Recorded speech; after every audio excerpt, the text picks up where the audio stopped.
Saludos y bendiciones para toda la audiencia y para el Ministerio Verdad Adventista.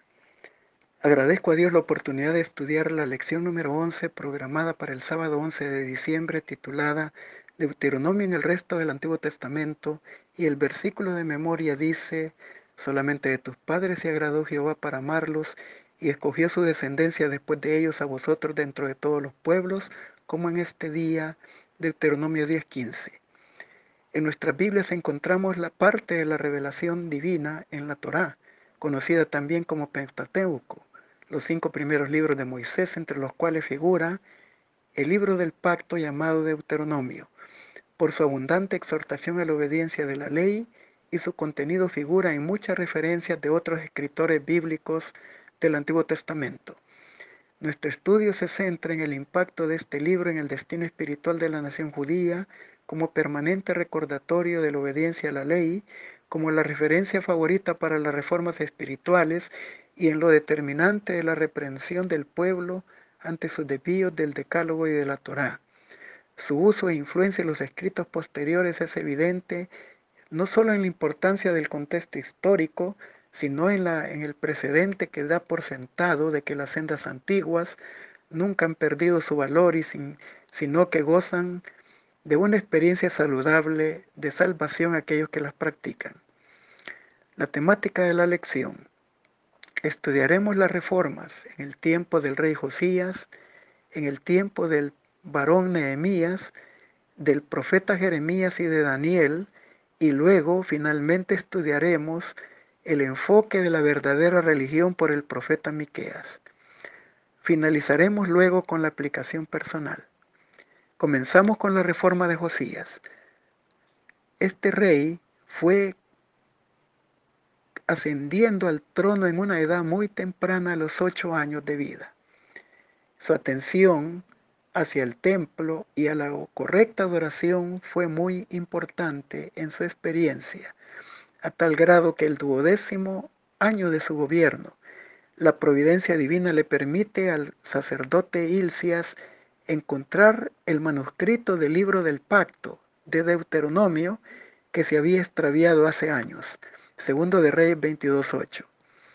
Hilcías se lo entrega a Safán. Safán lo lee ante el rey, quien rasgó sus vestiduras al escuchar su contenido. Luego ordenó que todo el pueblo escuchara el libro del pacto. Ahora conocían la causa de la condición espiritual de Israel. Descubrían la presentación de los dos caminos, el de la vida y de la muerte, con sus respectivas bendiciones y maldiciones condicionales del pacto. Deuteronomio 28:29. Y la referencia de la ira de Dios, Deuteronomio 29:20, y la exhortación de Moisés a Israel de tomar el camino correcto, Deuteronomio 28:13. Ahora el rey le pide la confirmación a la profetisa Hulda para iniciar un retorno radical a la obediencia a la ley en lo personal y en la experiencia general del pueblo. Después de haber hecho la reparación y purificación del templo, Josías comienza la reforma de un carácter espiritual específico en la erradicación de la idolatría, que efectuó conforme a lo requerido en Deuteronomio 12:2 y verso número 3. Nunca en la historia de Israel hubo un rey tan cercano del ideal de la Torá como Josías, llevando a Judá hacia un profundo despertar espiritual y una reforma que se extendió más allá de sus fronteras, llegando hasta Betel, al lado del reino de Israel al norte. De esa manera también pudo promover la unidad espiritual del pueblo, cosa que ningún rey había logrado antes. Jeremías en Deuteronomio. Tenemos un detalle importante, pues Jeremías inicia su ministerio profético en el tiempo de la reforma de Josías. En los primeros 7 versículos del capítulo 7 de su libro hace un llamado de parte de Dios al pueblo a que se arrepienta para poder seguir viviendo en la tierra prometida, una clara alusión a Deuteronomio 14:29. Ahí Moisés explicó al pueblo de que su estadía y posesión de la tierra prometida eran condicionales a la fidelidad al pacto. Luego en Jeremías 29:13 también hace otra referencia directa de Deuteronomio 4:29, cuando dice: me buscaréis y me hallaréis, porque me buscaréis de todo vuestro corazón. Esa es una referencia de Deuteronomio 4:29 también. La oración de Nehemías, al igual que en la reforma de Josías, en la reforma de Nehemías se inicia con la lectura del libro del pacto, con la diferencia de que esta lectura fue efectuada después del retorno de la cautividad en Babilonia. Nehemías capítulo 9, verso 3. Sin embargo, en el contexto espiritual se observa una necesidad profunda de arrepentimiento. En ocasión de esta reunión de ayuno, y muy especial por cierto, en el día 24 del mes séptimo, según Nehemías 8:14, después del período de la celebración de la fiesta del día de expiación y de los tabernáculos, incluyendo el octavo día que ponía fin a la fiesta. La oración de Nehemías está llena de referencias de Deuteronomio. Comienza con una bendición y exaltación al Creador que hizo los cielos de los cielos. Nehemías 9:6. Una expresión superlativa que designa el lugar más alto de la morada divina, donde moran los ejércitos de los cielos que le adoran. Deuteronomio 10:14 y Primero de Reyes 8:27. Así destaca la soberanía de Dios y de su reino por encima de los gobiernos temporales y terrenales, los cuales serán finalmente desmenuzados en el advenimiento del reino eterno de Dios en Daniel 2:44. La oración de Nehemías continúa con un recordatorio del pacto y todo lo que Dios hizo durante 40 años de peregrinación en el desierto. Nehemías 9:21, Deuteronomio 2:7. También registra la respuesta obstinada y rebelde de Israel al endurecer su cerviz. Nehemías 9:16, Deuteronomio 1:26. Relata que no se arrepintieron de sus malas obras. Nehemías 9:35 y Deuteronomio 28:45 al 47. Y por lo tanto, él lamenta que el pueblo de Dios esté cosechando el fruto de su desobediencia pasada y esté bajo la maldición del pacto. Nehemías 9:35 al 37 y Deuteronomio 28:47 y 48. El último pensamiento que describe sobre el misterio del pacto es la sorprendente paradoja de que este pacto se hizo a pesar de la iniquidad de los reyes, de los príncipes y de los sacerdotes. Nehemías 9, versos 34 y 37. La oración de Daniel. Al igual que Josías y Nehemías, el profeta Daniel entra en oración con duelo, ayuno, cilicio y ceniza después de haber leído el libro del pacto, Deuteronomio. Allí ve todos los desastres que sobrevinieron al pueblo de Dios como resultado de su infidelidad. Daniel 9:13, comparado con Deuteronomio 28 del 15 al 68. En su larga oración en el capítulo 9, después de haber visto visiones que no entendía por completo, porque no eran para su época, y con una preocupación profunda de buscar luz acerca del tiempo de las desolaciones y su duración, según lo describió Jeremías 25:11, que eran 70 años, los cuales estaban a punto de finalizar. Daniel también recibe la visita de Gabriel, quien le amplía el concepto y le da la aclaración acerca del tiempo, y luego elabora la hermosa oración de súplica conmovedora y bañada de lágrimas, donde confiesa sus pecados y los del pueblo, mientras que al mismo tiempo reconoce la justicia del castigo divino que les había sobrevenido. Es sumamente interesante que la oración de Daniel resume exactamente todo lo que Moisés había advertido en Deuteronomio, producto del incumplimiento de su parte del pacto. Daniel también se refiere a la ley de Moisés 2 veces, Daniel 9:11 y verso 13, y reconoce que el cautiverio y el exilio en Babilonia fue por su desobediencia, Deuteronomio 31:29, y porque Israel dejó de ser el pueblo sabio y entendido y la nación grande, que decía Deuteronomio 4:6, y se había vuelto ahora en el oprobio de las naciones, Daniel 9:16. pero también reconoce que la misericordia de Dios que se renueva cada día no los había abandonado, aún en esas situaciones extremas. Daniel no pregunta lo usual, ¿por qué viene la desgracia? Porque él ya lo sabía, en Deuteronomio lo había descubierto, sino que se concentra en la petición de misericordia y de restauración. Gabriel explica en capítulo 29, de los versos 24 al 27, el tiempo del advenimiento del Mesías y su muerte expiatoria en la cruz, pero también él es testigo de la dureza del corazón y mediante la cual los judíos crucificarían y rechazarían a quien era la corona de todas sus bendiciones pactuales. Y por eso las esperanzas de restauración en sus sacrificios se esfumarían de su experiencia y solo vendrían sobre ellos las desolaciones descritas en el mismo capítulo 9, versículos 26 y 27, en donde el imperio romano vendría sobre ellos y los destruiría en el año 70. Las referencias de Lucas 19 del 41 al 44 hechas por el mismo Señor Jesucristo y Lucas 21, 20 amplían los detalles de lo que les aconteció por no haber conocido el tiempo de su visitación. La religión según la explicación del profeta Miqueas. En los primeros 8 versículos del capítulo 6 del profeta hay un paralelo con el libro de Deuteronomio, que dice, y ahora Israel, ¿qué es lo que Dios pide de ti? Simplemente que le temas y andes en todos sus caminos, y que le ames y le sirvas con todo tu corazón y con toda tu alma. Deuteronomio 10:12. Miqueas dice, oh hombre, el Señor te ha revelado lo que es necesario, y qué pide Jehová de ti, sino que haga justicia y ames la misericordia, y que andes humildemente delante de tu Dios. En esta frase se presentan preocupaciones esenciales sobre la religión. ¿Cómo es que los seres humanos pueden acercarse a Dios y responder a sus expectativas? La respuesta tradicional de Israel era mediante sacrificios y ofrendas de gran valor o de buenas obras para Dios. Pero para Miqueas, al igual que para Moisés, las ofrendas externas por parte del adorador no son suficientes si no van acompañadas de la justicia y del amor por la misericordia.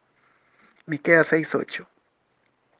Con esto no dice el profeta que los sacrificios y ofrendas son malos, pues apuntaban al sacrificio único y suficiente del Mesías, sino que todos los actos religiosos sin relación adecuada con Dios y el prójimo se vuelven inútiles. Miqueas hace también lo que se conoce como un pleito o interponer una demanda contra el pueblo por causa de su violación del pacto. Miqueas 6:2. Miqueas no solamente toma prestada las frases de Deuteronomio, sino que hace un intercambio de ellas, combinando lo literal del libro de Deuteronomio con las demandas espirituales de la ley, que implican hacer justicia y amar misericordia. ¿De qué servía la piedad externa si, por ejemplo, ellos codiciaban la heredad y robaban las casas y las tomaban, oprimiendo al pobre y a su casa y al hombre y a su heredad? Miqueas 2:2. Israel no actuó cuerdamente, ni como pueblo sabio y entendido, como decía Deuteronomio 4:6, ni ante la vista de Dios ni ante los pueblos paganos que le observaban, porque esto demandaba de ellos tratar a los demás con justicia y misericordia. Terminamos con las aplicaciones a nuestra vida. 1. Sin la ayuda de Dios, los esfuerzos humanos en la lucha contra Satanás se vuelven inútiles y seríamos condenados a repetir los errores del pasado de Israel. El mundo estaba agitado, y cuando se les pide que eligieran entre el Hijo de Dios y Barrabás, los judíos escogieron preferir a un ladrón antes que al Cordero Inmaculado de Dios. Recordemos todos que todavía estamos en un mundo donde Jesús, el Hijo de Dios, fue rechazado y crucificado. Un mundo en el que todavía permanece la culpa del desprecio de Cristo.